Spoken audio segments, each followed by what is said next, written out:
Good morning, Slop Nation, and welcome to Slop Chop. This is a new podcast hosted by myself, Harvey Mulvihill. It's about the happenings of the internet, and it is your one-stop shop for slop. Joined today by my brother, Sean. What's up, dude? Woo!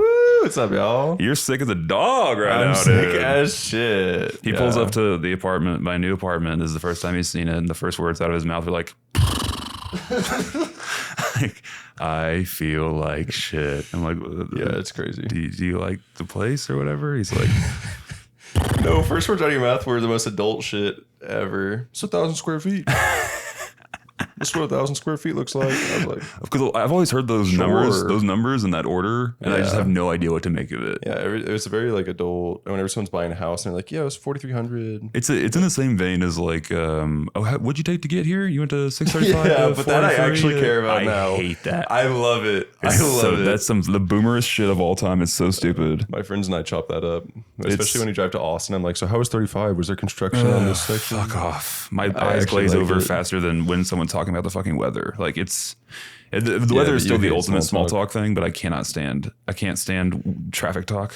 Can't stand weather talk. It's just, you're just wasting my precious little time I have on earth with your words. Yeah. I guess you've always hated small talk.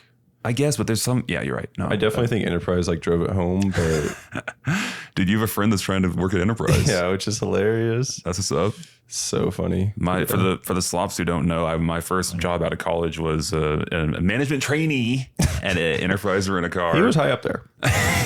Everyone starts as an MT. Even the CEO starts as an MT. Sean. Everyone starts as an MT.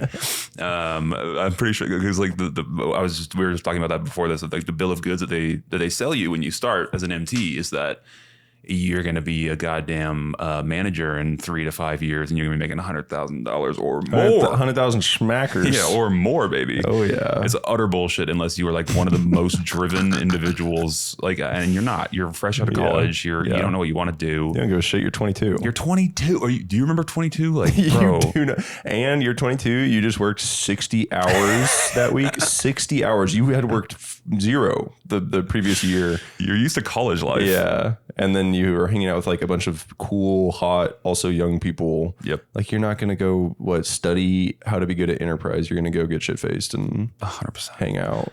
Dude, yeah, we would. So what's the fun parts of the job were the airports. The airports are like, you're doing 10 times, 20, 30 times the numbers that a normal home city location is. Like you are pushing numbers. They do, I mean, like a ridiculous percentage of their business at airports. Like every rental car company, of course. That's like their lifeblood. Yeah, that makes and sense. so it's part of the management trainee program. My dog is laying on the button too. She's so cute. Smelly bug. Sorry. Okay, so anyway, it's part of the management trainee program to go do these 4-month airport rotations where you just dip your toe into the airport life and you see what it's like, because it is a different thing. Yeah, you're used to showing up, rolling up, and you get the morning rush and then like a long lull and then like the evening rush or whatever. But like airport is just nonstop, boom, boom, boom, boom, boom, boom, boom. But it was a lot of fun, and you have this like camaraderie with your coworkers who are, like you said, were just you guys are all fresh out of college. You're all kind of young, hungry. Yeah. Young professionals who are hot-ish or trying to be, and then you just go get like we would the night shift would let out at the airport at 1:15 a.m. Holy shit. 1:15. Holy shit. And then you'd go straight to the bar, which was like 10 minutes away. You closes at 2. Exactly. You're just you just rip as many drinks as humanly possible in that 35-minute window. Holy fuck. Binders was the place in Austin that we used to go. It's called Binders. And they knew us. They knew us because we were the people that were there every night at 1:30 in the morning. Can you imagine at 1:30 a.m. like clockwork? You're working at a bar. Nope. Here come these fuckers in suits. You used to wear ties back then? No, dude. I was still in Dallas when they made this big song and dance. The John Enterprise, or whatever the fuck, the CEO goes up on stage, and his CFO, this lady, I remember this, comes up with a big pair of comical scissors and chops his tie off, and everyone goes, "Oh shit!" He goes, "No more ties." Is a whole thing. I remember that so well, and like that was right after I started. So I actually still to this day have a closet full of ties that I never ever I wear them once a year for a wedding. I've used them more than you have, to be honest. For whatever wedding stuff, random bullshit. That's the thing about that is great about getting older is that I have so much less like random bullshit where you have to dress nice for. Like growing up, there were all these events. I felt like that every 6 months I would just say, oh, I need this garment that I'm never going to wear again. And it costs $400. It's so wonderful that friends fall away and you just like, you stop having as many people in your life. Fuck. Yeah, dude. I'm in the smack dab middle of that. Like I'm in the exact age 27 where I feel like kept a pretty healthy friend group out of college, but it's getting to the point where it's just unmanageable to stay close to everyone. Like it is not sustainable. Yeah. I put a lot of effort into it for the last 5 years, and now it's just like I can't do it, dude. I can't do everything. I can't make all this money. I can't like do everything I want to do and have all these friends. Sure. So. I think it's something that literally every human goes through, and you have to just kind of like, or you get to the point where you realize that the only reason that you're maintaining many of these friendships is because they were your good friends, and it feels weird to just not be hitting them up regularly. And if you like let go of that idea of like, friends are friends for a time in your life and that's okay, then suddenly it's just, you're going through the motions for no reason. Yeah. I hate that idea that like friends are just completely temporary. I mean, it is true, but it sucks. Sure. Like I love the idea that your friends are like your family. Yeah. It's just not sustainable. That's why your family's your family, right? Yeah, I suppose so. Yeah, but then you hear the exact opposite terminology all the time. Choose your family. Friends are your family that you choose, which is kind of, I mean, I don't know. Also, like the friends that you make in adulthood, I think probably last longer than the ones that you make as a kid. I think it depends on the person, heavily. Like people that bond over their kids being the same age, I feel like those friendships last 10 years. We've seen that with our parents and a lot of other parents. Like when they see each other now, it's like, oh, hey, they're happy to see each other, but they're not friends like that. Sure. Also, I don't know. I don't know. We'll see. But you, to be also totally honest and transparent here, you have had more friends than I have, generally speaking, and have been more social, more outgoing than I have easily your whole life. I was actually curious about that. Of like, you had outside looking in, like seemingly a lot of success in high school, a lot of like admiration. You were homecoming king, you were prom king in the same year. You were like popular and well liked, and you seem to be enjoying yourself quite a bit. Again, outside looking in. Yeah. Would you agree with that sentiment? And also, like, would you do you have any thoughts on what life is like now, post now that you're into adulthood and you don't have that same circle? You're washed up high school hero. Yeah. Yeah, no, high school is really weird for me. I felt like I got the playbook from you, Patrick, and our parents. Like the whole system, how everything worked. Y'all taught me before I got to it. That's how I always felt like, oh, you wear this, these people do this is how social shit goes.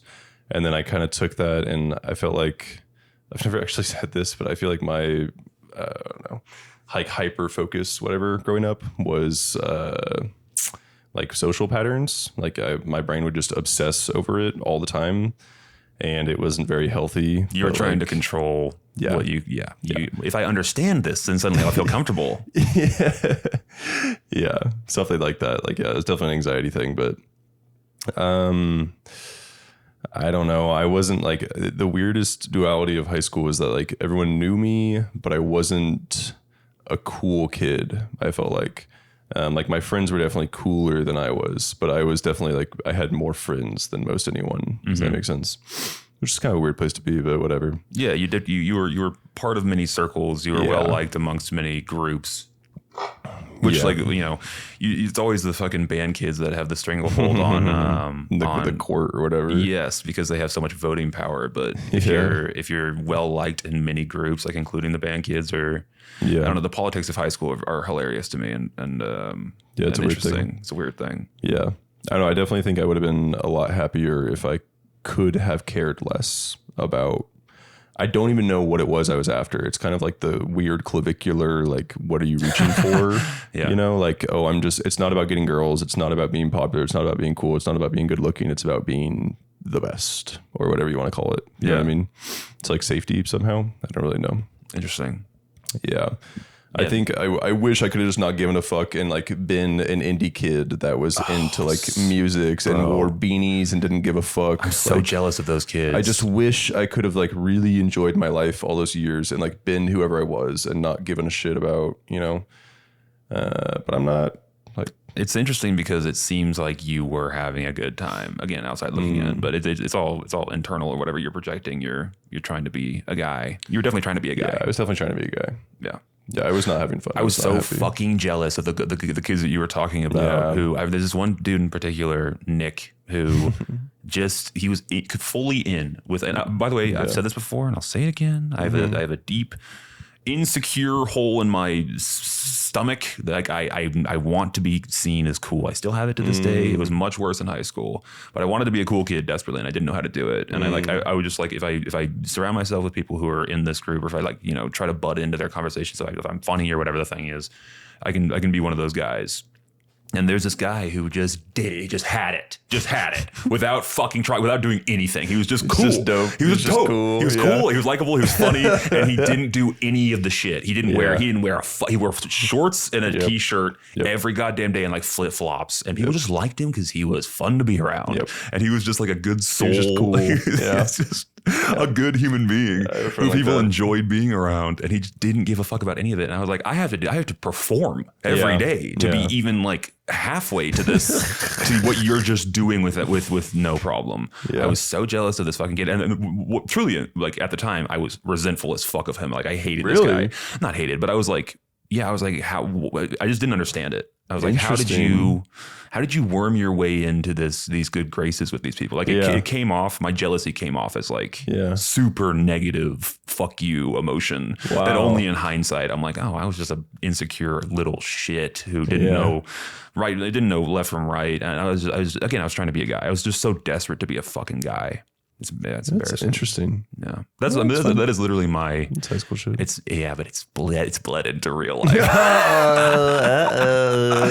I am still a little desperate to be less so, much less so. I'm much more confident on my own 2 feet. I feel like the change is that you started like respecting certain things, or like that what you're into more now, and you're like, okay, this shit is dope. So you want to be cool for those people that you think are doing cool stuff. Yes, but it's not just like a vague like, oh, these are the people that everyone else likes, therefore it's more based on like, okay, this shit I find cool. That's a good point. Yeah, I totally agree with that. There's also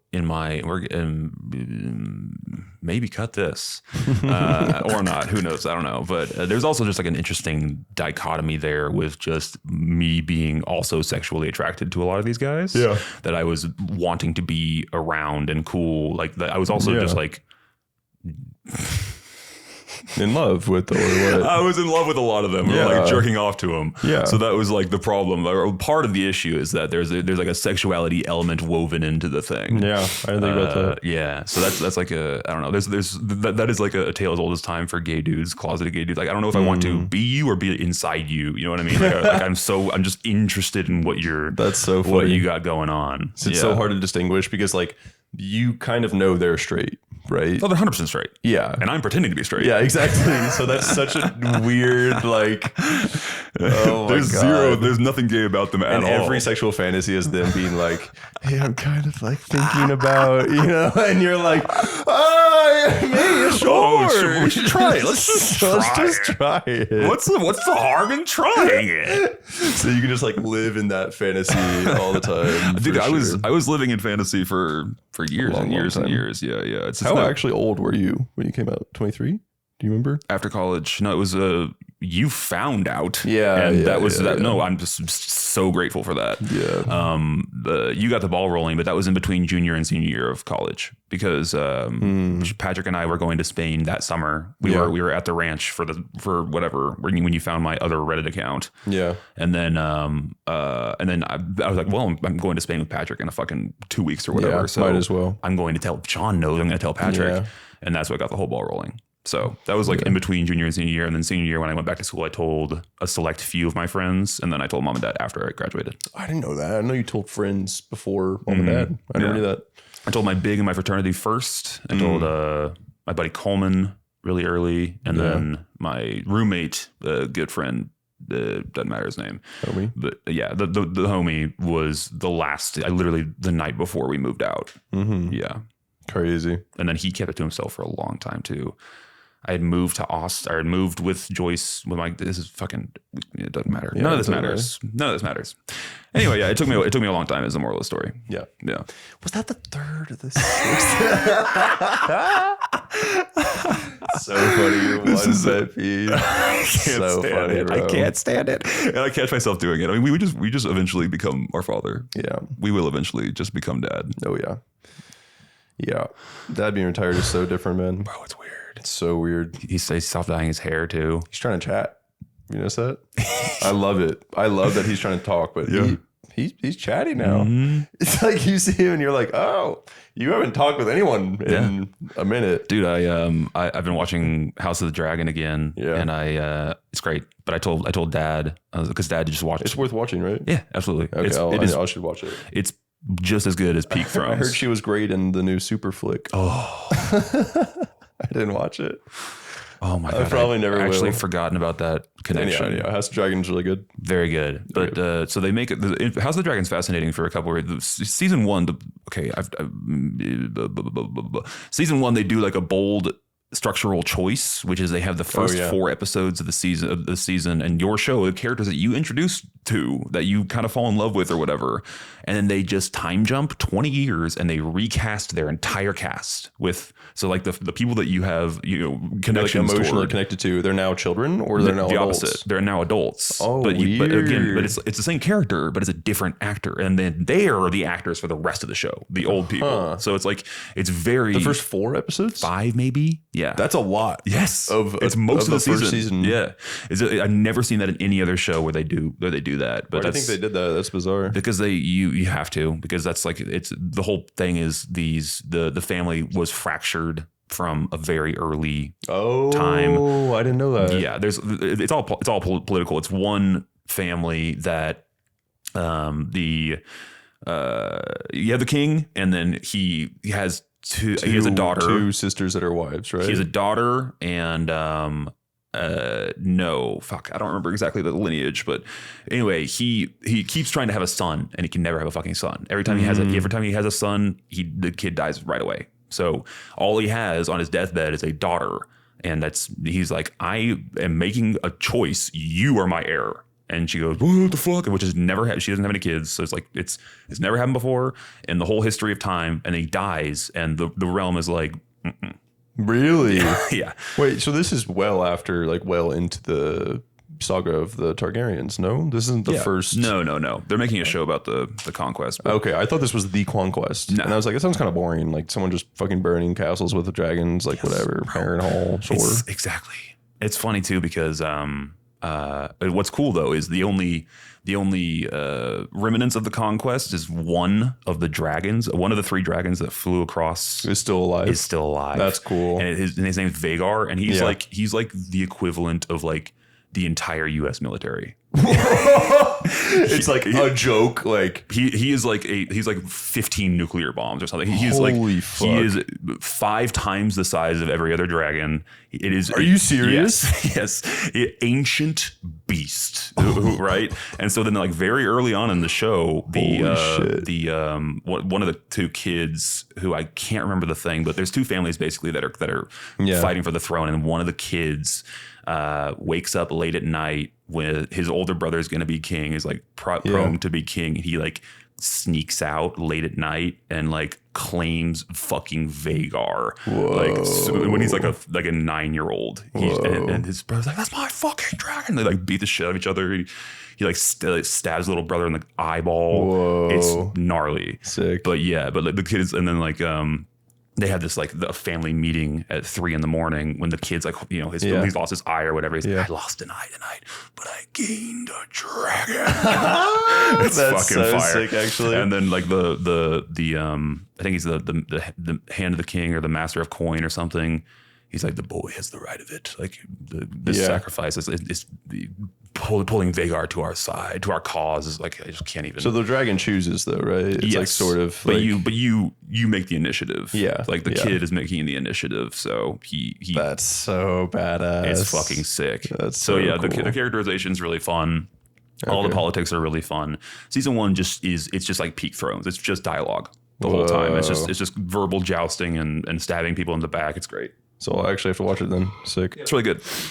Why did I bring it up? Oh yeah, because Dad, our father, finally retired, and he just devoured the whole show in like 3 days, and he's caught up to where I'm at now. So funny. He's like, "Hey, you want to?" You want to watch? I'm like, I'd love to. I'm busy for the most part, but awesome. I'm going over there tonight to watch a couple episodes. That's sick. Yeah. Yeah, he said multiple times he had like 2 weeks of being retired and just doing nothing basically. And then Mom started chirping. He's like, every time I see him, he's like, Mom's never ending to-do list. It's like, what do y'all even have like on the chopping block? Like, he's also just never been one for chores. Yeah, he fucking hates true. it. He doesn't do it. That. And also, I don't blame him because the man makes money and he provides for this family. And like, so he's like, I'm not fucking doing that. Like, there's a couple things that he will do. Like he'll take the trash out. He loves doing that. He'll do the dishes every once in a while. But yeah, most stuff. Dude, we've never has this been aired, but our father will wash dishes, not wash. Rinse off a dish. I know why he does this. It makes so little sense to me. Explain the thing. He comes to a sink full of dishes and he'll rinse them off with water, not with soap, and then leave a sort of limbo wet dish just on the counter. And so there's like this like weird collection of like 13 sort of wet dishes and some forks just like next to the kitchen sink and not in the dishwasher. That's right. And so you walk up and you're like, Dad did this again. Like it literally does nothing. He thinks that like he did a chore. He's like, well, I did the dishes. Like, but it's like, it literally does nothing. It just makes them wet and then puts them outside of the sink. So what is the logic? I've asked him multiple times and I've never. Every time you tell, because we've confronted him about it so many times. Stop doing this. Just put it in the dishwasher. He's like, oh, I know. But this is the reason that he doesn't is because the dishwasher's full. And he doesn't want to unload. But he doesn't want to unload the Exactly. dishwasher. But he's still doing the chore. Yes, he's doing the bare minimum. But it's so actually, weird. it's not even. It's like it doesn't even scrape to bare minimum. It's just nothing. It does nothing. It's as if he just got the thing in the kitchen sink and went on all the plates, and then he was like, welcome, family. Yeah, dude, that's great. That'll be that. There's like certain just quirks. I always think about that. He's a man of many quirks. Yeah, and particulars. And we will be some version of that will eventually be us when we have our own kids, and I will have my own quirks. And I'm just like curious what they are, or if I'm gonna have some more self-awareness about it than he does. I don't know. And maybe he does have some self-awareness about it. I don't know. I don't know. I was thinking a lot about this, that I just think that as you get older, you revert.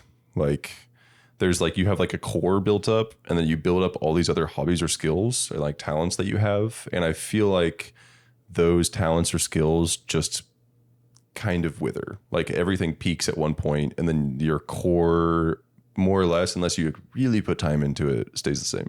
That's how I feel now. Because I feel like there's so many interests or like things I put a lot of effort into in the past few years that I stopped doing. Like chess, for example. I'm so much worse at chess than I was 2 years ago. And I'm sure that if I practiced, I could get it back. But like, you see my point? That's not there anymore. I guess. Yeah, you're talking about like hobbies though, or like things that you do. I'm talking about like characterization. The same is true with ways of being. Okay. There's people that get into like working out really hard for a year, you know, and their entire personality changes. And then they kind of stop working out and it goes back to what it was before. I guess so. I think another version of this would just be as you get older, you stop giving a fuck and you kind of don't care how you're coming off to people because it doesn't truly matter. It does not matter for you. No, it doesn't matter, period. It doesn't and it's matter like at all. you just over time you realize that it doesn't matter. You know what I Yeah. mean? Or like, what if I came off weird to that guy? Who gives a fuck? Who gives a shit? Yeah, exactly. Which is like, I'll be like, oh my God, I came off weird to a guy. Like, truly, just nothing. nothing matters. It's Yeah. just nothing. Yeah. Maybe that's what it is. Man. I always think about, I have friends that just fart openly. Like, don't, What? Yeah. Like, don't give a fuck, like, in any social situation or whatever. They'll just rip ass. Like, and I'm envious of that freedom. You know what I mean? Nothing. You're gonna there's a difference between like farting around the dude, like the bros or whatever, and then just like full-fledged social situation. Like, it's baller. I have friends that do it. If it didn't smell, It's not a smell thing. then it's funny. Yeah. But if you do it and it smells, it's like, bro. Oh, It's what all. I would like it's like most of the time it's gross, but I do. There's a level of freedom in that of just truly not giving a fuck. Fuck. Yeah. I'm not there yet. Welcome back, Slop Nation. We've reset the camera. It's time for yet another 29-minute timer. This is one of the last times I'm ever gonna have to do this. So that camera right there is one of the 3 that will be shooting cool. this podcast here shortly. The other 2 are at our parents' house right now. I'm going to go pick them up today. You already got them all? Yeah. Nice. It's expensive, but Got that money. Got that money. Feels good. Spending all the money that I saved up, which is Me too. Yeah. Kind of sucks. That's all right. It's fine. Kind of fun. What's your algorithm been like recently, Sean? Ooh.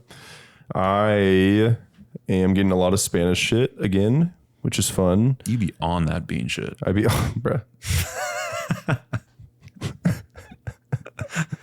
What changed in you? Okay. What happened? Why did that happen? Why did that happen? Okay. The real answer is that I went to Guatemala with Oscar when I was 15. I turned 16 there and did Spanish school. And it was definitely at a point in my mental development that was, how you say, fucked up a little bit. No one's great at 16, but like I had some mental whatever for sure, tics. And Spanish specifically in language was one of them for sure. So I kind of had like a little bit of a obsession with language, and I was always curious how my brain would work once I learned it.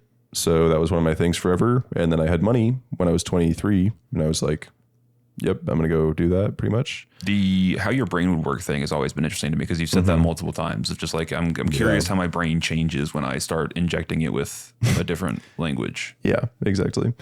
Yeah, I think that mom and dad raised us to be like watching what our brains or like ourselves are doing, like taking note in a different way, or just like, I don't know, more curious. Mom always talked a lot about curiosity.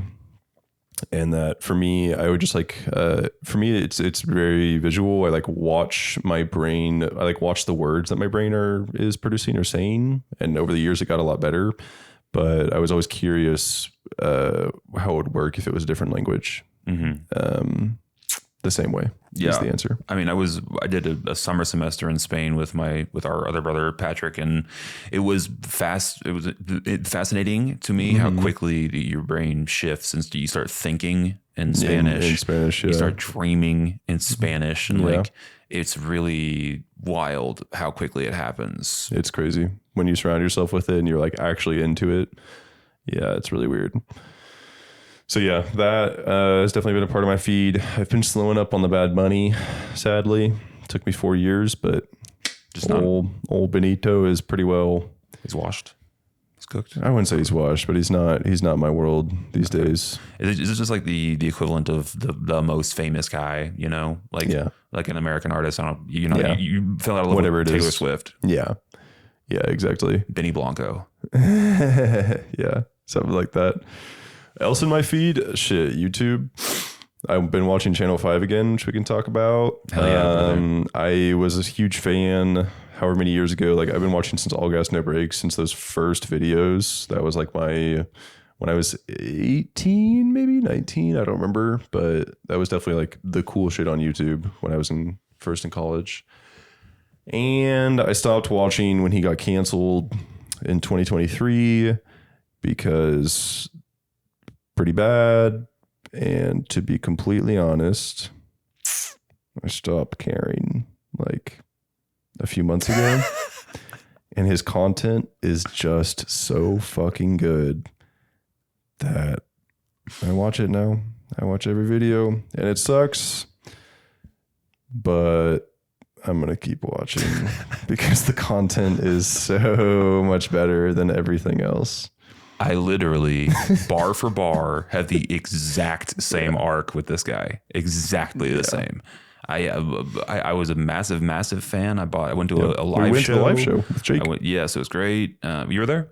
Yeah, you, me, and Jake. Sorry, I forgot who it was. Jake beatboxed on stage. Oh my god, I forgot you know how about they talk that. about like the come to our live show and we'll do a rap battle and yes. Jake is like prototypical contestant. He went up there and he rapped and beatboxed. I completely forgot he did that. Holy shit. Yeah, dude. But we went to the live show. Sure. We were big fans. I had a bunch of merch. He has got. So it's like a couple things come to mind. I'm not in depth with the allegations or anything. Like I don't really know the deal or exactly what happened. But it's also possible that I just don't give a fuck because his content is so good. It's very much a Louis C.K. situation for me where like the good outweighs the bad so much, in my opinion. It's not even like it's like not even close fraction wise. Yeah, like fucking good. It's just the best possible shit. It's like I'm trying to think of another example. Like if MJ is the one you used last time. Yes. I started to watch that YouTube series, the YouTube documentary on Louis, by the way, after I listened to the last episode. I haven't watched it. I watched the first like 20 minutes, but I'm going to watch it. I'll tell you how it goes. Okay. Let me know how it goes. Yeah. It's 5 episodes and they're both 3 hours long. I'll say that you enjoyed that. Have a good time with that. Anyhow. It'd be like if Messi or someone was like a little questionable with women and like I don't know. Yeah. I can't think of a good example off the top of my head, but there is something to be said for the fact that like separating art for the artist is a thing. It's a tale as old as time. Artists are not perfect people. People can be more than one thing. Yeah. And Andrew Callaghan is like the best fucking investigative journalist on planet Earth, and he makes incredible content, and his whole team is really for free. And it's also it's insanely current. His take is based as fuck always. It's so exactly where the culture is every time. It's always like a month or two ahead of the culture is his exact. He knows exactly like what the thing is. 100% on so many subjects. It's insane. It does feel bad. I don't feel bad anymore. Here's my exact level of feeling bad. I will not wear the merch. I will not wear the merch because I just don't want to advertise that I'm a fan. But I will happily. I don't. When I click a video, I'm not like. I don't even have those feelings at all, personally. And I did for a long time. I think it's just kind of the power of persisting. Yeah, I think so too. You just continue to make the stuff, continue to make the art. If it came out that he was a repeated offender, I think I would stop supporting him anyway. You mean like if like today? Yeah, if today it broke that he was diddling people or some shit like that. Yeah, that's fair. That's fair. You can take the L and then repent or whatever, and then apologize and change your life. Not be a person anymore. Not be that person anymore. I guess. Yeah, I think that's fair. I don't know. Not be that it's person. Just like it's like the classic Chappelle fucking when cancel culture was huge. Like, who am I right now? If you've done anything bad ever, I'll never listen to you again. I'm you. It's like what the culture was at that point. Yeah, it's not a very good bit. No, it wasn't. It was good. It was bad. No, that's just like so far from peak Chappelle. I'd forgotten all about that. I've erased 4 of his most recent specials from my memory entirely. Really? Yes, because they suck. 4? Is he on 4 bad? Bro, his last 3 at least specials have been identical and fucking boring and bad. You can't say that about Louis C.K. The man's never released a bad special. Chappelle's released many. Anyway, let's move on. Fuck Dave Chappelle. Shit, man. What was the most recent Channel 5 video that was? What did I just watch? I just watched the Reckless Ben. I just watched the Reckless Ben interview about the Lego thing. Yeah, Reckless Ben seems really cool. I'm assuming you were aware of him because he's like a cool YouTuber. I was not aware of him before the Lego thing. Yeah. Yeah, cool guy. I have some problems, but he's seems like a nice fella. Yeah. He's a bit of a cringe alert a bit. How so? It's the nonchalant but also completely caring thing, or maybe he's like, yeah, I don't know, I just did it. It was like kind of cool or whatever. And the bits he chooses to do, rub me the wrong way. He's like, he's very edgelord, or no, the opposite, like super goofy, but not kind of. It's like missing the mark on. Like I see what you're getting at, but you're missing the mark. I'm trying to think of an example. I'll give you a good example of a good one. A good version of this is that he. Bricks and Minifigs is the name of the company that stole the Legos. So he made a company called I thought that was funny as people. fuck. I agree. This is one of the good ones. Yeah. And we the steal merch from was old like people. bricks. Yeah. And our motto is Bricks and Minifigs. Like that's great. It's just him being I got nothing. I don't know why. He was kind of he just rubs me the wrong way. I'm not entirely sure why. I felt the same thing. So I'm trying to get at, because I was thinking about it yesterday when I was watching it. To me, it was I care about nothing and I also care about everything, sort of. Like, I don't know. He just kept talking about things like he didn't take anything seriously, but it kind of just like smelled like bullshit, kind of. Yeah. And like he would drop the act at random times when Andrew was talking to him or like interviewing him. And I don't know. He just seemed like a normal guy. And then he kind of puts up a farce of like not caring at all, to me. Yeah, I think that's fair. That's a fair estimation. Yeah. Fuck it. Whatever. He's fine. He's good. He's on the right side of history for sure. Yeah. Sure. And he is the amount of confrontation that he's willing to mainline into his nervous system is really impressive. Crazy. It's crazy. I can't fucking even begin to stomach watching. It's just his life. It's just his entire life. He puts himself in direct contact with, or direct the path of confrontation. He just walks steadfast into it, and like it's admirable. It's impressive, but I have trouble with, like I cannot handle. Do you have a problem with secondhand embarrassment like I do? No, I don't have your thing. I find it very interesting. I can't fucking stand it. If it's someone I know, which is because I'm a normal person, then of course it bothers me. But you're like, you can't watch people go through that shit. No, I can't. And it's my one thing that I can't stomach. You just can't.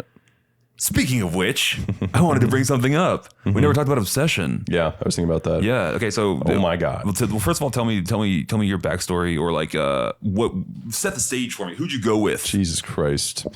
Oh, right. Okay, so I went with one of our dearest cousins, who she has not seen a horror movie in like, I literally don't know. I think she said she was like, it was like 20 years or something. Like she like can't watch horror. And our dearest father, who is 72, who has never seen a horror movie, who's never just literally no interest in horror movies. He hates them. I was like, all I've heard about this movie is that it's amazing and that it's not that scary and that it's not really a horror movie. Somehow that's what I'd heard. That's not true. People said it was like only kind of scary and that it was really good and that they were going to go see it again. That's the only feedback I heard. Okay. And I was really curious, so I wanted to see it. So our cousin texted us coming into town. It's like, hey, let's go do something. I was like, oh, let's go see this movie, Obsession. Holy shit, that was a mistake. To see it with my cousin and my dad. So you have like, I wouldn't even consider, you are not a horror movie. You have three non-horror people basically going into this horror picture. Oh my God. I am still of the opinion, I would love to hear your take, but I'm still of the opinion that it's an excellent starter horror movie where like it is fully a horror movie, but it's not like, you're not watching fucking Hereditary where it's like deeply soul-scrapingly disturbing. It's not. It's like just fun and eerie and creepy. I completely disagree. Okay. It's like not even close to me. Okay. To me, Hereditary was like a 4. I remember walking out of Hereditary and being like, man, the beginning was fucked up. Like the pole, that was fucked up. But the rest of it is just like a spooky yada yada, whatever. That movie, I was like, just like that was like an 8 out of 10. It was under my skin. Wow. Like I didn't sleep well for like a day or two. Like I was so unsettled. The whole next day I was just like trying to work and just kept thinking about it, and it was just like emotionally in me. Wow. Like it was because of the relationship, the dynamics was just so unsettling to me. Yeah. Every part of it. Yeah. So no, that is like, to me, that is not a beginner horror movie at all. Like show them The Conjuring. Show them like The Conjuring's like show them like a spooky devil tries to get you. Yeah, okay, sure. The Grudge or some like Trick or Treat, whatever, you know. Yeah, exactly. Sure. That movie, that's like real life. It was just real life. Yeah. And like horrible things happening. Oh fuck, man. Oh my God.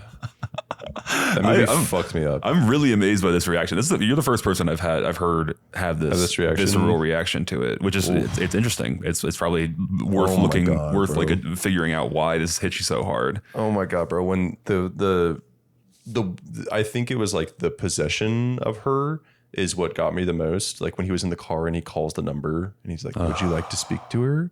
That's on fucking bro. I was literally doing this. I was literally like, fuck. It's so good. That's the director, by the way, on the phone. Really? Yeah. That's sick. It's so fucking good. God damn it, it's so fucking good. The best stuff in the movie is when she switches back. Yes. One of the single best, the two jump scares in the movie are my two favorite jump scares I've seen in like a decade or longer. The one when they're kissing in bed and then what the fuck? Yes. Bro. Yes. Bro. Holy shit. And this is what Curry Barker talked about in the movie is so like good. It's like he's like I'm so tired of horror movie jump scares when you know it's coming and like the music fades out and it gets really and you're like, okay, here we go. Yeah. This they're just talking. It comes out and they're having a conversation and she just pulls back. And another really, really cool thing that he does is generally speaking in horror movies, they do like the boom, they hit you with a musical stinger. Have you heard this before? Am I saying these words for the second time to you? No, not from you. Okay. So like, usually there's like a non-phonetic musical stinger, meaning like something that just they put into the sound design to make you jump, right? And you're jumping because there's a loud sound that happens. In The Conjuring, it's shot, reverse shot, reverse shot, and there's a spooky monster behind him, and it goes, right? 100%. So Obsession doesn't do that. They jump scare you with diegetic is the word I'm looking for, not phonetic. Okay. Diegetic means in the scene, like an actual like a sound from the scene. The sound that you're jumping from is her going, what the fuck? And then after she does that, 2 seconds later, they go boom, which like emphasizes it. Yeah. So you're jumping from a scene, a sound from the actual action. Fucking dialogue from the scene. It's not like fake. Yeah. It's not a fake interjection. Yeah. So cool. Yeah. And then the best jump scare in the goddamn movie, Sean, the creepiest fucking thing of all time, is when they're talking in the living room. I love you too. Thrill me. What the fuck? Nikki, stop. Oh my God. Stop, please. Nikki, you're scaring me. Don't be scared, baby. Don't be scared. I would never hurt you. Oh my God. They just all they do is just she does like a jerky movement and like walking forward, and they just reverse the footage for 3 seconds, but it's the most effective fucking creepy shit of all time. And then he's like, oh my God, what the fuck? Nikki, stop, you're scaring me. Yeah. Oh, you can't do that. Did you cook the cat? You can't do that. It's insane. So what exactly? What about it got under your skin? So crazy. He's such a slime ball. Yeah. Holy fuck, Sean. He's the villain. Okay. Have you heard this take? This is so funny. I have not. Normies online who are like, I don't know if you knew, but Bear is the villain in the movie. It's not her. It's him. What? Like the guy who ordered her possession is the bad guy. No shit, you dumb fuck. Anyway, so what about it got under your skin so much? The characters, first off, I think they're like, I could not stand a single character in it, and that's because they're all like archetypes of, I don't even know, call it like normal high schoolers, like normal post 2015. I feel like high schoolers, annoying as shit. Like, good God. And Did you think Nikki was annoying at the beginning before she got? I thought Nikki was intolerable. At the beginning, I hated her. Why? The just like. She seems super endearing to me. That's so random, cute girl that like always has a quip. I could not stand her. I was like, get her off, get her out of here. She's my least favorite character. That's amazing. The unsettling part was the completely non-confrontational nature of the main character. I found it so uncomfortable how he just refused to do anything in life, like, and just bad things would happen to them and he would just like cower. And like the cowering is so uncomfortable to me. Luckily, like, whatever the typical like trauma response, yada yada, I've always been like, I jerk. Like, my base reaction is a reaction. It's not freeze. Yeah. And freeze makes me viscerally uncomfortable. Interesting. And the whole movie is him freezing. Yeah. And I like hated it. I hated it. And he would freeze and just allow his worst baseline desire or like negative emotion to guide his next action. Yeah. And it just corrupted her over and over and over and over. And like, no matter how bad he got, he kept doing it. I was like, oh my fucking God. That's an interesting take. Yeah. I hated it. Usually the inaction in a horror movie bothers me, but because that's his whole deal, his whole thing, it felt true to character to me, and it didn't rub me the wrong way. Yeah. I just watched Evil Dead Burn, which is the newest Evil Dead film. It's a sack of shit. Do not watch it. It sucks cock. I wasn't going to. Thanks. But this fucking pizza, by the way, it's here. No, I've been looking down for the pizza. It says it's preparing, but it's well past preparing. Anyhow, maybe it'll come. Maybe it won't. This podcast is gonna be over by the time. Yeah. Anyway, but there's spoilers for this dog shit movie that you shouldn't watch. But about 30 minutes into the film, an evil dead spooky monster comes in and corrupts the dad, and then the dad kills the family dog in front of everyone. It's a fucking bummer. It's a sad whatever scene, but horror movies are allowed to have disturbing shit in them, right? It's a goddamn horror movie. Sounds awful. I'm glad that the movie had the balls to do it. What I hated was immediately following that, everyone just goes, well, are you serious? Everyone's like, well, that was pretty fucked up. All right, well, back to what we were doing. Like, what the fuck? There's like one scene of them being like, what? Yeah, exactly. And like even them reacting to him murdering the dog in like cold blood for no reason is like subpar. Like the mom is like, see, I wouldn't do that if I that's a little rude. It's so stupid. I fucking hate that. But that's just like bad writing. And then in Obsession, it feels the opposite, where it is again, it's character focused. He is a slimy, conniving pussy who can never stand up for himself. And even when Nikki at the beginning asks him point blank if hey, do you like me? Like, he just can't bring himself to do it. He's a massive pussy. And then like, at every point when he has an opportunity, I'd like to alter the wish instead of I'd like to cancel the wish, or like I'd like to, I still want the thing, but I want it to be different. There's it's because the first thing you think of is go get someone else to do a wish, right? And it's the movie delays it so much. They don't even confront the idea for so long, and I think that's the point. Is that like there's like some like he doesn't exhaust his options, right? And it just becomes completely unlivable. I love the, by the way, you can kill yourself. Oh, that's great. That's so good. Or, I don't know, you could kill yourself. I'm just spitballing here. It literally says that on the phone. Just spitballing here. That's great stuff. Yes, Curry Barker. Shouts out. Yeah, that shit is. I love it. I fucking love it. I think it's my favorite movie of the year. That's not Barbarian, dude, is it? No, Zach Cregger. He's doing Resident Evil later this year, though. I'm very excited. Cool. Did you see Weapons? I want to watch that. Yeah, I liked Weapons. Yeah. I liked it and love it. Yeah, same. I would say it was like very good, but it wasn't like Barbarian was cooler. Exactly my take. I totally agree. Like very good. Very, very excited for Resident Evil though.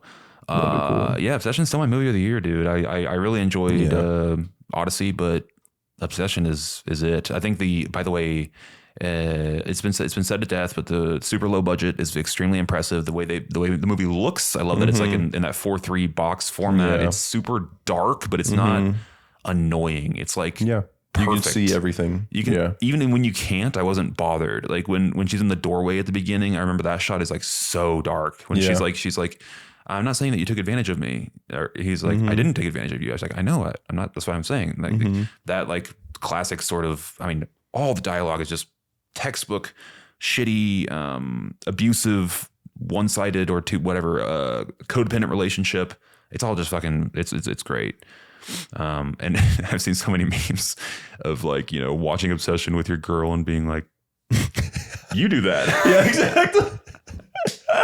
That's so funny. Yeah. But okay, so do you think it was the subject matter? Are you swearing off horror entirely, or do you just think that like this specific subject matter or like what? The 29-minute timer is the funniest shit Fuck ever. off, man. I love that meme. The YouTube video of the 29-minute timer. No, man, I don't know about horror. Like, I would love a short film. You love Barbarian. I liked it. I like that it's interesting and that it's suspenseful. Like, I don't know. I think that all the parts of horror that I enjoy, I would get out of a suspense action movie. You hate action movies. I hate action movies. A suspense thriller, like a Seven, or like, you know, in the 90s when it was always like, there's a serial killer. Sure. And he's fucking, you know. You just watched the killer, right? Did I? Yeah. Cool movie. Yeah. Yeah. That's like very David. I mean, same director, David Fincher. Seven. Yeah, exactly. David Fincher. I don't know. I'm not swearing off horror, but it would take a lot. Like, Okay. I don't watch it from home and I'll skip through it if I really don't like it. Sure. I don't think I'll see it in theaters again. See a whole on movie. Okay. You're a massive pussy. Yep. I'm a bitch. Okay, I haven't talked to you about the Odyssey. Do you want to talk about it? Before we go there, though, I want to show you. I want you to watch a movie that I really enjoyed recently. That's just like fucking brutal as shit. It's the one I was trying to recommend to you and your friends that day.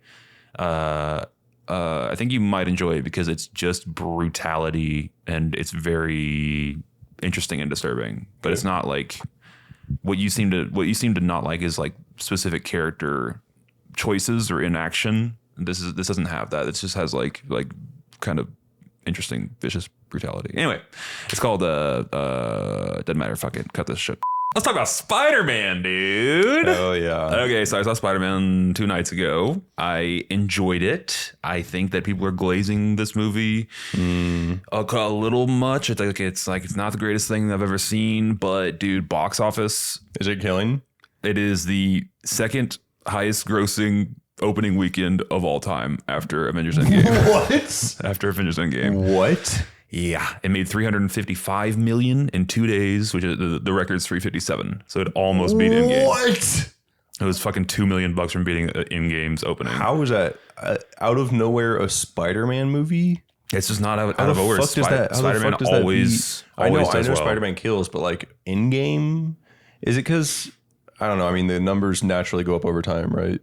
So I guess like if this happened in 2017 or whatever when Endgame came out, yeah, then it probably would have done like 290 million. You think something like that, maybe? But also, I'm sure that No Way Home, which was 2 years ago, no, 5 years ago.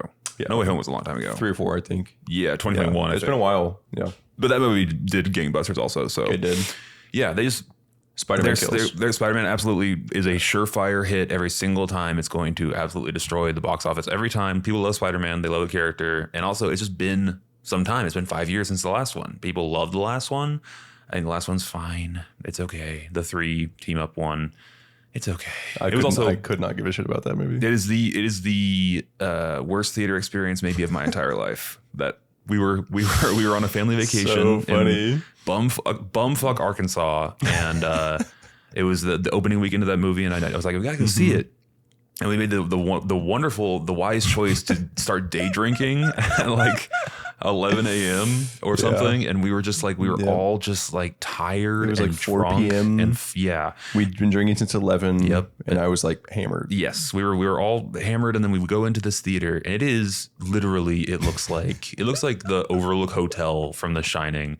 It was insane. It is out of time. I remember it so Was well. it AMC? I think it was crazy. It had some modern branding on it, but you walked in and you were like, it looks like it was like 1945. Do you remember the theaters from when you were a child? Like the shitty kind of like a multicolored. It was before that. It was like shittier than it was like 90s rug. Yes, like 90s carpet, and it had the stadium red seating. Curtains on either side. Yeah. That hadn't moved in 35 years. This is an AMC, by the way. It's not like a. So anyway, and stadium seating, the most uncomfortable seats ever. Shitty small screen, horrible. It smelled like cigarettes. It was fucking It was wild. so fucking bad. It was really bad. And we were and the acting looked terrible. I don't know, maybe it was the theater, but like I remember thinking, good God, this movie sucks. Yeah. Like, holy shit. We all walked out of it in unison hating it. And like that's I think that's well, I don't know if it's rare but anyway, but yeah, I ended up rewatching it a couple months later by myself at home in the comfort of my own home, and it was way better than that. Yeah, I have to rewatch it, but like it's not all that. It's fine. But this one's much better. The new one, the 4 is much better than 3. So 3 is my least favorite of the 4. For context, Sloppers, I watch almost all my movies on illegal streaming websites. I'm going to watch it on a second monitor while I'm gaming. That's usually how I watch my movies. And so that's what I did with Spider-Man this morning. I woke up sick and I looked up on 123 Movies Spider-Man, and there it was. And it's like a film recorder in a movie theater. So there's like people walking across the screen and shit, which is hilarious. Watching a camera in the year of our Lord 2026 is really crazy to me. But I loved it. I'm an hour in.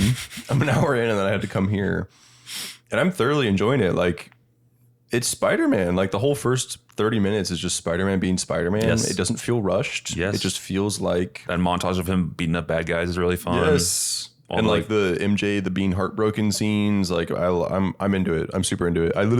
I paused when they were like, spoiler, yeah. I'll believe that just for posterity, but yeah, it's a lot of fun. I think that my biggest gripe with the movie, and that I have not heard this complaint not once from anyone else, and I seem to be the only one preaching this. I think the Punisher sucks. I think he's horrible in the movie. Really? I think Frank Castle and Tom Holland have zero chemistry. Zero chemistry. Oil and water. They don't. They're not like they don't have like the cool buddy. Oh, I didn't. They're so going I'm only for. an hour in, so I haven't seen if they team up. I assume they team up. Is what you're saying. They're essentially they do. That's a classic superhero thing. Is they just pair up a character with another character that wouldn't normally get along. Yeah. It usually works really well. Mm-hmm. You have Thor and whoever. You have Thor with the Guardians, exactly. Yeah, but like stuff like that, it works. And it's Infinity War is full of it. They just do random weird pairings. Like you'll get Rocket Raccoon plus Thor. It's like bizarre. Yeah. And it works. Usually there's a great dynamic there and you get really interesting character moments. But I think it's just that what's his name? The guy from The Walking Dead. Whoa. He sucks, dude. He's not good. Did you like him in The Odyssey? Yeah, he's fine in The Odyssey. Odysseus. Bet I knew Odysseus. Oh man, shit, man. We were on them sands, man. He is incapable of playing anyone except for that guy. It seems like that. It seems like, but yeah, he's literally the same character in every film. Yeah, it seems like that. I've seen zero Punisher media. I didn't hate it. I hate it. I think he sucks. What's your take on Zendaya? She's good in the movie. I love her as MJ. You like her as MJ? Yes, very much so. Okay. I think she's better in the Spider-Man movies than she is in Dune. But I just like Zendaya generally speaking. People have gripes with her that she can't go deep. Mm-hmm. There's a really she does one scene that I won't spoil for you because you've only seen an hour of the movie on a camera. Yeah, fuck you, man. Don't spoil my experience as homework for this podcast. Ruin my movie experience. But anyway, there's a scene later that she kills. It's like you'll know actually good. You'll know it immediately. You'll be like, oh, that's the scene that Harvey was talking about because there's it's a cool acting challenge. I'll give you that. Okay, it's fun. She's great. I think generally speaking, it's cool also that her and Tom Holland are married. Are they? Yeah. Are they? When they first started dating, one of my friends posted on like a reel, not even God himself could convince me these two are dating. It's all PR. It seemed like such a fucking PR thing. That's funny. But I guess it's real. It's been like 5 or 6 years, right? If it's a bit or if it's for the cameras, it's a long It's a running. long Yeah, bit. yeah, It's yeah, a yeah. long bit. It's also like, I mean, I think Chalamet is the stronger actor by a mile. Then Tom Holland? Yes. By a mile. By a mile, Sean. Timmy Chalamander. 100%. He's also much more handsome. Much more handsomer. He is more handsome. But anyway, the reason I brought up Tim Cham is because he is like a star fucker, ladder climber. He's banging a Kardashian for the next some amount of time. Probably they'll have a couple of kids and they'll split up or whatever. Like If that, he's dedicated to being on top of the mountain. I guess Zendaya is pretty similar, honestly, come to think of it. Yeah, but I do see what you're getting at. Tom Holland does not strike me as that. Tom Holland seems to be like a guy that wants to be a guy that is being successful. Sure. And very well put. But Timmy Chalamet is trying to be like the epitome of, a star. 100%. But he is the stronger actor, which is interesting. Usually it's the weaker, shittier actor who is dedicated to the celebrity lifestyle. But I fuck with Tom Holland. I like that he's sober. I think that he is? Yeah. I know that. He when did he go sober? A couple years ago. He has a brand of non-alcoholic beer called Biro, which makes an appearance in this very film. It's cool. You see him reach for something on the gas station shelf, and there's a thing of Biro right there. I was like, Biro. That's cool. Yeah. But yeah, he seems cool. I think he is the worst part of the Odyssey. He sucks in that movie, in my opinion. When I walked out of the theater, I thought the same thing. And the more that I've thought about the movie, I don't really feel that way anymore. But that's what everyone says. Like, I watched The Half in the Bag. That was their thing too. It's like, yeah, Mr. Tommy does not strike me as a great actor. Yes. But my friend was just like, look, he played a weasel. And he was a weasel. Like, he couldn't have done that great because his character was weak. No, the guy from Obsession plays a weasel and he plays it great. Yeah, that's true. Get the guy from Obsession into your Odyssey film. The guy's gay, by the way. Shouts out. Shouts out to the gays. No, Tom Holland's fine. He's not miserably bad. I think the only one that's miserably bad in the film is Travis Scott, who's He's fucking so bad. horrible. Yeah, that was really bad. And the fact that you open the movie. Oh no! I completely agree. I was listening to that. I was listening to your whatever take on that, and I was like, when the movie first started, I was like, oh no. Yeah, it's crazy that you open your movie on that. It's really, really something. Yeah. And yeah, I'm excited to finish Spider-Man. I've always felt that Zendaya carries like the mark of Disney, and that in her Selena acting, Gomez core. exactly, and it's just always a little cringe. Like, there's always just a little like inkling of kind of cringy family friendliness. I get that. Yeah, I totally get that. and I don't like that. I never watched Euphoria. Did you? Mm-hmm. Did you get in that? I loved the first season, actually, or like the first half of the first season, I guess, of Euphoria. Yeah, I thought she was good. I'd say yes. She's solid. I think it's a fair criticism that she can't. She's not like on anyone's short list of great actors. Yeah, I don't think She's just solid. Yeah, she's she's middle very of the road. solid. She's very Tom Holland. She's like She's no one's very Tom Tom Holland is on no one's list of like excellent actors. Chalamet is. Yeah. And like what was I gonna say? Yeah, I got nothing. Which, by the way, I thought Tom Holland was great in Spider-Man. I totally in the agree. first hour that I've seen. No. I think he's killing. He's excellent as Peter Parker. Excellent as Peter Parker, which is so strange that it doesn't translate to other media. To be fair, honestly, I might have only seen this Odyssey movie. This Odyssey This is and the this. first time Actually, where like, I've what been the like, fuck else has he been in? he's He's been trapped as Peter Parker since Yes. he was 18. That's right? a good point. True. Yeah. And now that he's 45, he's still playing this He's been in character. the Disneyverse for a long time. Do you think he's oddly proportioned? He's strange body shape. But I'm curious. You have to answer. Is his torso long or short? Short. It is, right? Wait, is it? Exactly. Exactly.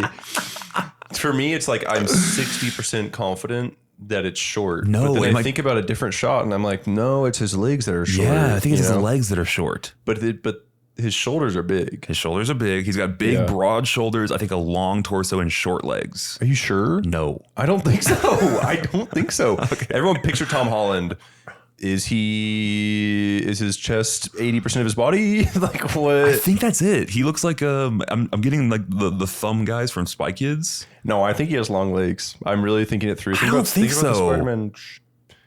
He's a high waist. Is that what it is? I think it's a high waist and short torso, but he has a nice chest, like a full chest. So that's why it feels weird. I think also he looks fine most of the time from the front.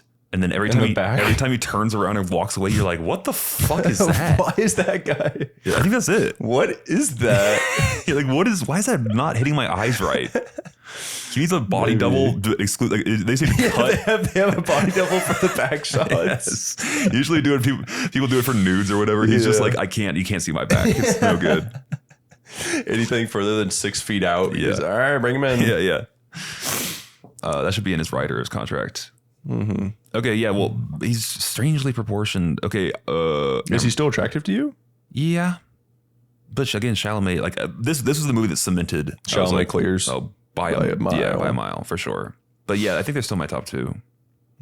What about tall boy played Elvis from Euphoria? Elordi. He's fucking beautiful. He's beautiful. So hot, right? He's so hot. Yeah. Yeah. Because I don't know. Do you have a thing for tall dudes Sure. as well? Okay. Yeah. Is that like attractive to you, or is it more? Sure. Okay. Yeah. So you're like a normal. Yes, I'm a basic ass bitch. Tall is hot. Sure. Okay. If you clear 6 foot, it's generally more attractive. But I'm not married to that idea. But yes, for sure. Okay. So I always thought like if Jacob Elordi was 5'8" or 5'10", he'd still be pretty, but he wouldn't be. Yeah, he wouldn't be like. Yeah, the fact that he's 6'5" is really crazy. Yeah. Yeah. Also, besides him being hot, I also just like tall people in my shit because I'm tall and like you just want more of that. Yes, there's a comedian who is good but not great who I really like because he's really 6'8". He's 6'8". Yeah. Who is it? I'm not gonna say. It's mean. Okay, that's fine. He opens for Stavros. He's good. Anyway, but yeah, Spider-Man's good. I think the Punisher sucks ass, and that people are completely out of their mind glazing. They're glazing this movie. I think it's fair to glaze the movie. I think it's well done. It's there's genuine emotion. I think that it's smart to not resolve the main hanging thread of the last movie of like no one remembers who this fucking guy is. Yeah. To not resolve that in 2 seconds. They could have just in the first 30 seconds. Yes. Oh, that's not Exactly. They could have and they didn't, which is cool. I like that. I like that a lot. There reminds me of another Marvel thing of like similar to James Gunn does Guardians 1 and 2. He sets up this big romance between Gamora and Peter Quill, and then Gamora gets handed off to the Russo brothers for Infinity War Endgame, and they kill her off. So they kill off this like character that James Gunn had like built up, right? Yeah. And then you come back, you're like, okay, well, fuck, what do I do now? You come back for Guardians 3, and you have 2 options. You can like just make them fall in love immediately again, or you just be like, oh, fuck it, they're in love again. It's like the same character. Or you do the more interesting thing, which is like, yeah, dude, I'm not that person. Like you fell in love with someone else, you know? So that's cool. It's more interesting. I don't remember Guardians 3. Do they fall in love again? No. They don't? No. They go their separate ways at the end. What? Yeah. It's cool. Whoa, that's crazy. Yeah. Guardians 3 is pretty good. It's dark as fuck. It's a tough rewatch. Damn. So you saw the first hour. What can I tell you in the first? I love the metamorphosis. Yeah, I thought that was sick. Yeah, very cool. Very like kind of weird. He wakes up in a cocoon. That was awesome. I don't know. I'm really into it. I've enjoyed it. It's fine. The mind jumping, really cool. Yeah. Why does have like a limitation on her shit? It's kind of weird. I don't know. Have you seen her yet? She just revealed herself. Okay. It's literally the scene where she like was MJ, and then he caught MJ as she like tried to kill herself. Okay, yeah, that's the scene. I thought you were talking about that. Yeah, good. Yeah. for the I audience. guess like comic book people, like people who don't know comic books don't know. That doesn't mean anything to them. No, but there's plenty of nerds in the audience, and if like half the audience gasps, everyone else is going to go, "Oh, what? Something that means something." Yeah, Yeah. that means something. That's so true. It is the plan currently. If you don't know, is they're doing Doomsday and then Secret Wars, and then they are What's Secret Wars? That's the Avengers Part 2. They're doing Doomsday later this year. Are you familiar with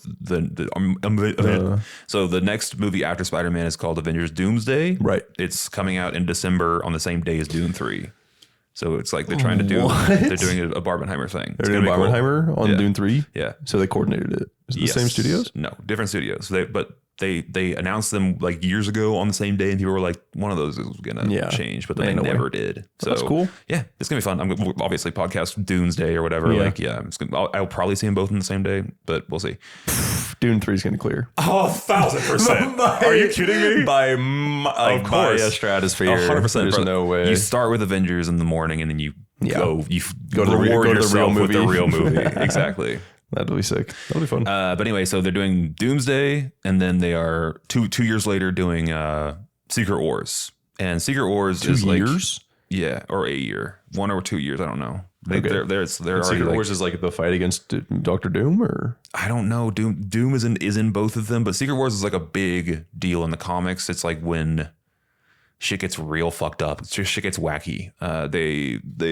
There's some meddling in the multiverse, and they fuck up the timeline, and like they go back and like I want to say there's when Planet Hulk happens, or like they go back and like there's these. My friend described it to me as like there's these bastions of realms, and Hulk is like essentially the king of the Americas or something, and he rules with an iron fist, and he's like he's like straight up evil, and I don't know, it's interesting. There's a lot of interesting stuff that happens. That's when you get the God Eater guy. Anyway, a bunch of shit happens. cool. So anyway, it could be good. It's probably gonna be dog shit. I honestly, genuinely, in my heart of hearts, anticipate this new Avengers movie coming out in December in a couple months is going to get like a 64% on Rotten Tomatoes. It's going to be, people are going to go like, Yeah. You'd be like, and here's another hot take for you. Spider-Man's going to be in this fucking movie. Yeah. And this Spider-Man movie is going to make more money than this Avengers movie coming out. I don't think that's a crazy take. No? No. Okay. But I mean, I don't know. I just don't think people care that much about Avengers. Yeah. No one gives a fuck. No one cares. That trailer was the most lukewarm, boring. I genuinely, did you watch it? I felt it was like I was watching nothing. I could have just been sitting in a room for 3 minutes. Literally no emotions crossed my mind. It's crazy. I mean, the whole point that you're excited for the Avengers is because you watched the solo movies, right? And so you care about the characters. And I watched Iron Man 1 when I was 8, and I'm 27 now. So, like, no one, they don't care. No, and no one gives a fuck about these new characters at all. So it's going to be a massive failure. Although I will say I love Infinity War. I like Endgame quite a bit. I think that it's the exact same team. They're handing it back to the Russos, and Robert Downey Jr. is coming back as Dr. Doom, which is interesting. So RDJ. I'm interested in all those things. I think that the fact that bringing Captain America back is so stupid, and he looks so dumb. You have to watch the trailer because he looks horrible. He looks like he's got the long hair. He looks like everything. AI. I've seen the trailer. Yeah. He looks like AI. It's bad. It's bad. It's got the long wig, just like the pasty white face. It's really bad.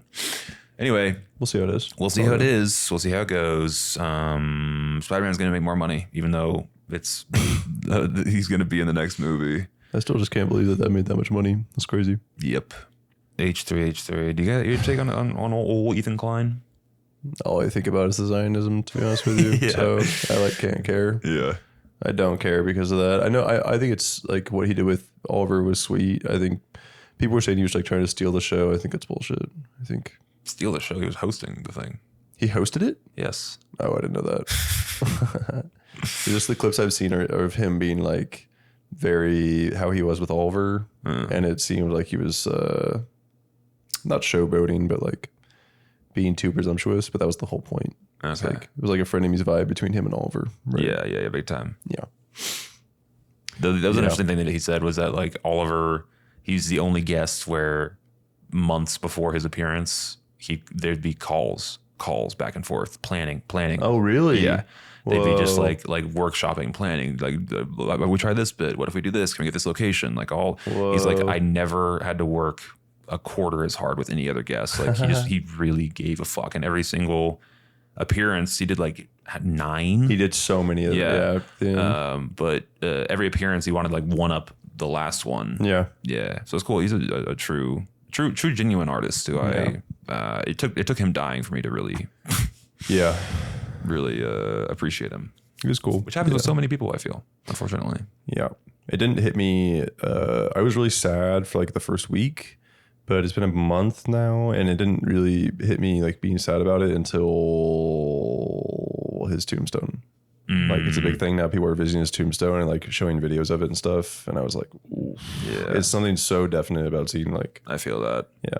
So that sucks. He's in the ground. Yeah, exactly. That boy's gone. Mm-hmm. Yeah. R.I.P. Orville Tree. Rip to the tree man. Anything else you wanted to discuss? What I've been watching recently. Oh my God. What have you been watching, Sean? Scrubs. Really? Yeah. No way. So they did League of Legends Classic. Have you heard about this? So it's like they reinstated the 2013 version of doing League the of WoW Legends. thing? They did the WoW thing. Whoa. Straight up, they did the WoW thing. It's like right now in the game, there's like 150 characters you can play as in League because it's been out for fucking 15 years. They went all the way back to like 2010 where there was only 40 characters. It like looks ridiculous and shitty. Like it's the game that I played when I was 12. Wow. It's really cool. So as a nostalgia blast, what I used to do when I was in junior high was I would play League of Legends on one monitor and I'd have Scrubs on the other. I didn't know you were a scrub pilled like that back then. Yeah. And I would watch fucking Netflix and Harvey would come in and he'd be like, what are you doing? you'd come in and you'd be like, you're not watching it or playing. What the fuck? Choose one. Like, what are you doing? Oh, that's funny. And I was like, oh, I'm just fucking, I like it. Anyways, I really like it. So I'm watching Scrubs. Yeah. That's what's up. Scrubs holds up on the good moments, and it like watching it with woke eyes, it is very misogynistic and very like homophobic, very like junior high boy pilled. Sure. It's like a lot of the bits are like getting girls in top like, bikinis somehow and sexist remarks like. Yeah, it's all about like the white guy's going through something and then everyone else helps him Sure. That's all funny. That. But it came out in 2001. So. Yeah. I think it's funny too that Dr. Cox's whole bit is just calling him a girl name as if that's what the fuck? Yeah. Like the biggest insult is just to call him like Melinda or whatever. Carol. Yeah. Yeah. Exactly. It's a good running bit, but yeah. I mean the fact that what do you call it? A case of the not gays, what the red letter media guys always describe that as. They're playing with that the whole time with him and Turk and JD. They're case of the not gays. Yeah, they got a case of the not gays, which is you have to establish right away that your character is not gay. Like you, me and my wife were over there talking the other day, or like you just show them like ogle. Yeah, exactly. She's hot. Exactly. Immediately, just to give so the audience goes like, "Oh, thank goodness." That's so funny. Yeah, it's in like a bunch of fucking. I never thought about that. Yeah, case of the not gays. Yes, they have a case of the not gays, and then you do it. I'm sure it's big in Scrubs. Yeah. It's not lost on me, Sean, that you and Patrick are both rewatching a childhood show of ours at the exact same time. True. Patrick's watching Smallville. It's like the first 2 shows that we ever. It's true. Watched. Yeah, I watched like Psych. I think was right there with Scrubs. This is purely because the League thing, and like that's why I thought of it. But it does make me think a lot about Smallville. I think there's something about ending your 20s that makes you nostalgia blast. And that's probably a part of this. Mm-hmm. Do you feel the big 3-0 creeping towards you? No. Fuck no. You will when you hit 29. That's true. 29 hits, you're like, oh no. It's coming for everyone. 28 for me was the one. 28 and 29. Yeah. Really? Yeah. Yeah, 27 was a lot. It was exactly a month ago. Yeah. I mean, it's just inevitable, It's the best case scenario. Yeah. exactly. It's the best case scenario. Anyhow, so yeah, Scrubs for me. What about you? Anything? House of the Dragon's been great. I've been really enjoying House of the Dragon. I'm excited to watch episodes 3 and 4 of season 3 with my dearest father this very evening. Still to this day, My Neighbor Totoro, 1998, the only movie that makes me cry consistently, or period. I cannot think of another movie that makes me cry. I'm not a crier in real life or in movies. I know a lot of people like who don't cry in real life are like, I can finally release those emotions when I watch film. I'm not that way at all. I get like emotional, but it's not tears. You know, like I feel the feelings. It's not that I don't feel them, but I'm not crying. I'm the exact same way. I wish that I could cry more often. Sounds nice. It's nice. But yeah, Totoro makes me fucking cry, weep. And it's beautiful. It's so goddamn beautiful. It's the most spiritually affirming movie. Yeah, I mean, I wrote this in a previous Letterboxd review, but it's like it's childhood innocence and an unprecedented, unwavering respect for the might and wonder of nature. It's both those things. So it's like it gets childhood innocence better than any movie I've ever seen. Yeah. The way kids actually act and actually talk and are what they're excited about and the magic of it. Being bored. Dude. Walking around or like there's one point she May, the little sister, picks up a bucket and it's just got like an empty, like a shitty old hole and she like looks through it like a telescope. There's little things like that. Or the older sister like stands on her knees and walks in the house like on her knees for a while and like just little things that you don't think about and Miyazaki just notices those things that kids do and captures them. It's fucking beautiful. Not and like, you know, also having your own little alcove in the forest, which I resonate with. Our version, I guess, of that would be like growing in grandpa's backyard for me. I remember like that just feeling like just this huge wilderness. When you go explore and there's like things to find out there and they capture that just beautifully. And the fact that they're so the dad just has this sort of like wink I know what's really going on thing that is so cool to me. It's so just beautiful. Like his kids wake up in the middle of the night and they plant Totoro gives them seeds. Okay. Totoro gives them seeds as a gift. And then they plant the seeds and they're not fucking sprouting. Yeah, they're not growing. They're not growing these seeds. They put them in the ground and they're like, what the fuck, dude? Yeah. And also I love that of like, it seems like this montage is weeks or months or whatever. It's probably like a couple of days, you know, because they're kids. Like time doesn't mean anything. They're probably like out there like, well, we just planted them. Like they should be trees now. So they go out there one night and Totoro and his little friends are walking around the thing and going and doing this little like tree grow dance thing. And it's so sweet and beautiful. And the kids like, oh, what? And like, May, like wake up. And then they run outside and their dad is working like in his office just off to the side.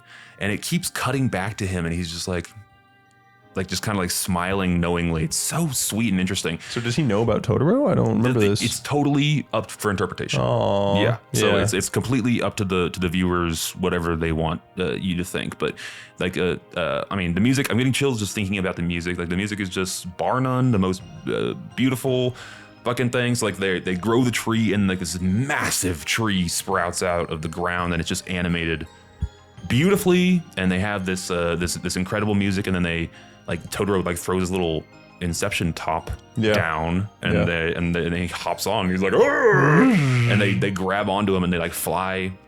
And then there's a great line, like they're going through the village or whatever, they see Granny and all this. They're like, we're the wind, which is cute.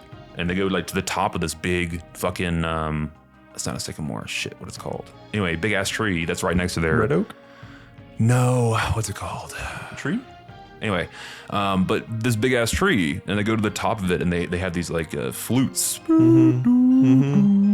It's so cute. And then again, it cuts down to the dad, and he like looks like he like hears the flutes, and he goes, "Oh." Like he just smiles and keeps working. It's like, does Dad know that Totoro's got his kids? Like, does he know that they're like having a moment? It's all just open to whatever you want to think. It's goddamn beautiful. And they get back down from this thing. They go back to sleep. They wake up. And the first thing that the older sister does, she like wakes up, she's like, May. And they go see, and these little sprouts are there finally. So the giant tree that they built is not there, but there's little tiny sprouts, and they sprouted, and they go, it wasn't a dream. It wasn't a dream. It's so sweet. Yeah. It's just fucking beautiful. I mean, I love it. That scene's incredible. My favorite, the scene that makes me truly weep is just May gets half lost. I mean, two scenes really make me cry. The first one is that May gets finds a little alcove in the forest where she runs into Totoro for the first time. And there's another great little moment when she's explaining that she wakes up after her first Totoro encounter, and she's 3-year-old. She's explaining to her older sister and her father, hey, I saw this giant guy. And like he had these little guys, he's explaining it or whatever, and they're like kind of laughing her off. And she goes, I'm not lying. And she has this she's like a toddler sort of moment. And the kids are both the older sister and the dad, they lock eyes and they go, all right, sorry. And they level with her. So many beautiful human moments like that. But anyway, so after that happens, they level with her. They go the dad's like, all right, well, let's go into the forest. Let's go. Let's go see. That's right. And let's go give the forest a proper greeting because we're here. And they just go up to this giant fucking incredible tree, and it's got this this belt. I'll put a image in the episode. I forgot what it's like a belt of lights on the bottom of it that I never noticed before. But the dad's just like, all right, and they bow to it. And they're thank you for keeping May safe. And please continue to watch over us. And they just bow to the majesty of this thing. And he's like, the first time I saw this tree, I knew this would be a great place for us to live. And it's just so beautiful. Fucking love it. Fucking love it. It's incredible. So yeah, it's great. It's tied for me still with Spirited Away for my favorite Ghibli. It's the most those two movies. Nothing else on this planet makes me feel the way those movies do. Yeah. And it was a fun thing, nostalgia blast to watch it in this new house of mine. And then I changed my Wi-Fi router name to two trees that I fuck with. It's the tree from the movie and then the tree from my childhood. Really? Yeah. Campor Magnolia. Campor is the tree from Totoro. That's a Campor? Yeah. Never heard of that. Me neither. Anyway, shout out Totoro. Shout out. That's awesome. Anything else? Closing Slopics thoughts, dearest Sean? I thought it'd be fun to time capsule for us. Just point in life and then what we think we'll be doing in a year. Ooh. I thought that'd be fun. Just because this is let's be honest, ain't nobody watching, What do you mean? So this is a time capsule for us. What do you mean, dude? There's an army of sloppers out there. This is the slop nation. There's people that listen. It's true. Nobody is way too harsh, but it's a safe space is my point. Okay, I see what you mean. Yeah. I don't give a fuck. I'm very this one I'm very vulnerable in this podcast for some reason this feels like more, right? Yeah, tougher. Yeah. Okay, a year from now. Well, yeah, you go. Okay, so I started this job about 10 weeks ago. I'm a data analyst at a large hospital, and it's the most job of all time. My office is basically Office Space, like the movie, and that was filmed in Dallas. So verbatim, what that movie is he's from Richardson. I believe you, Mike Judge. Yeah, exactly. Very much like that. I'm still learning a lot. I feel thrilled, enthused. Not great. Yeah. Not great for sure. I don't know. I kind of got I accomplished all the goals I wanted to a year ago, and I just feel fuck, this sucks. That's really my overall take. It's stuck or what? More I got to where I got what I thought I wanted and I hate it sort of. And I don't like, I like the feeling it gives me to think that I'm building a skill set that is like safety for my life or a foundation from which I can like have a family, yada, yada. It's just being in it kind of sucks. So I don't think Dallas is the place for me. And I don't really know where is or what is. So I'm kind of just like taking my best shot and doing a lot of shit that I know is useful, basically. Learning a lot of things that I know are useful. And I think I'll still be here in a year, but I'll be soon to leave in a year. Fair enough. Are you on some sort of I think there's also something to be said with when your lease is up, that's kind of a decision moment every single year, you know? Are you on a 1 year situation with your roommate? I'm on a month, doesn't matter. Month to month. Yeah, I can do whatever. Copy but that. just like my mental map is like, Sure. Be here till July and I always knew that when I took the job, like I'll be here for a year. Yeah, so that's where I'm at. I don't really know what I'll do. Vague ideas right now are like San Antonio, or maybe living at the ranch, mom and dad's new house. Probably something more rural, or if I find a job that's like some sick international thing where I can speak Spanish a lot, I'd probably take that and follow it where it goes. Nice. Those are my two main things. Yeah, cool. So that's where I'm at. I like it, dude. Would you live with mom and dad at the ranch? I don't know if I live with them. I mean, they wouldn't be there the whole time. You'd be there most of the time. You think so?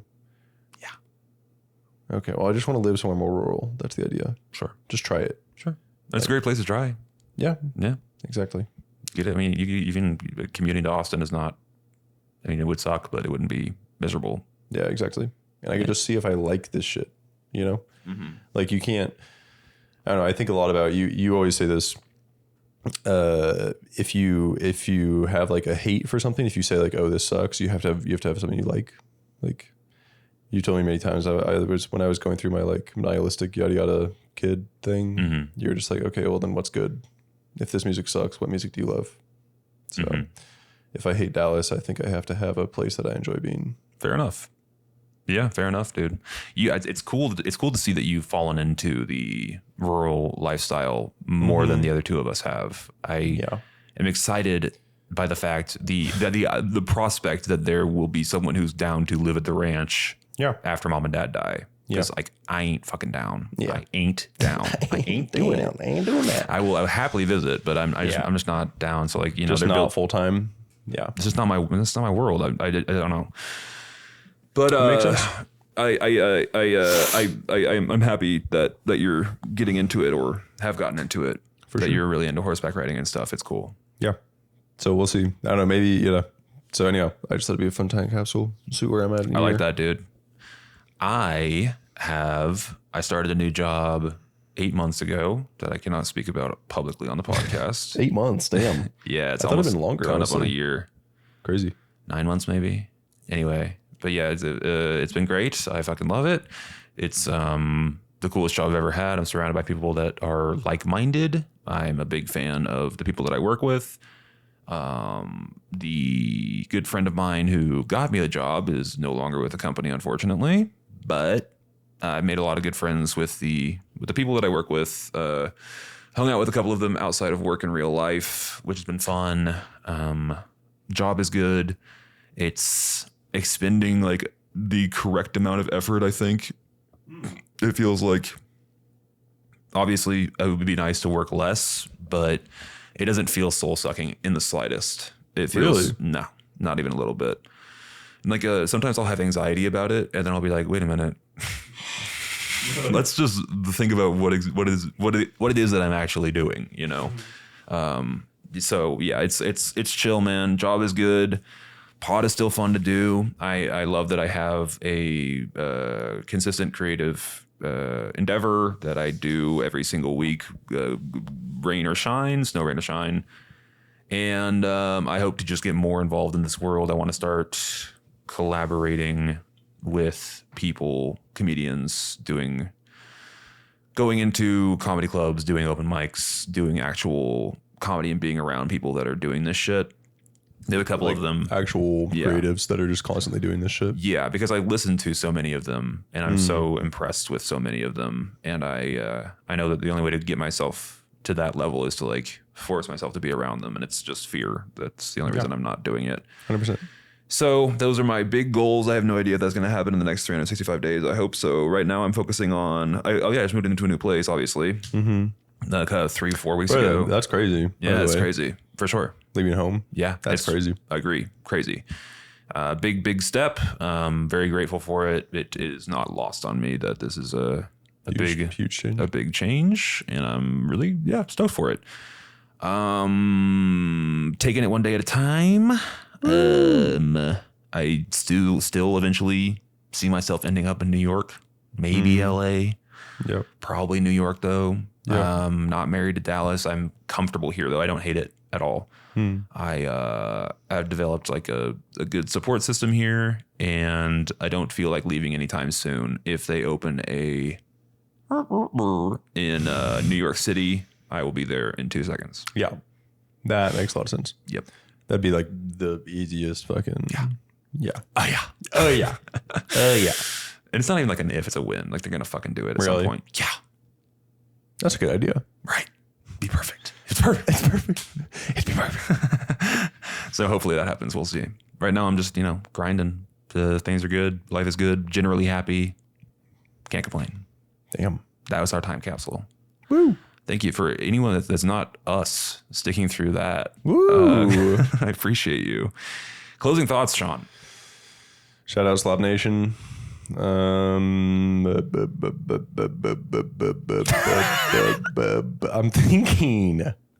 thinking. Fucker.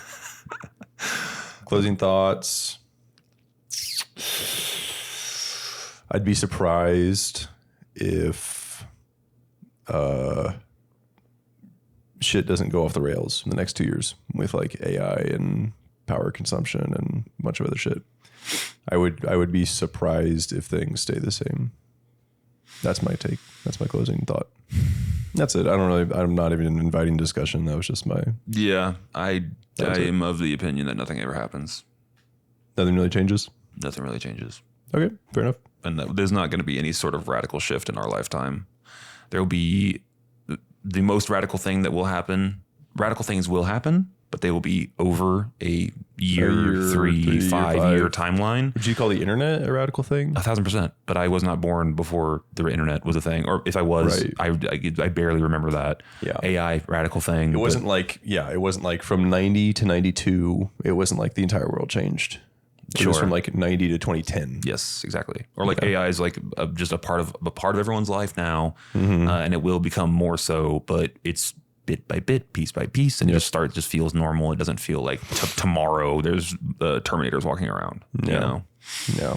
But if there are Terminators in 2 years' time when we watch this time capsule, shouts out to you guys. Shouts out. Thank you for making our coffee. And what do you guys do? What were you designed for initially before you started murdering us?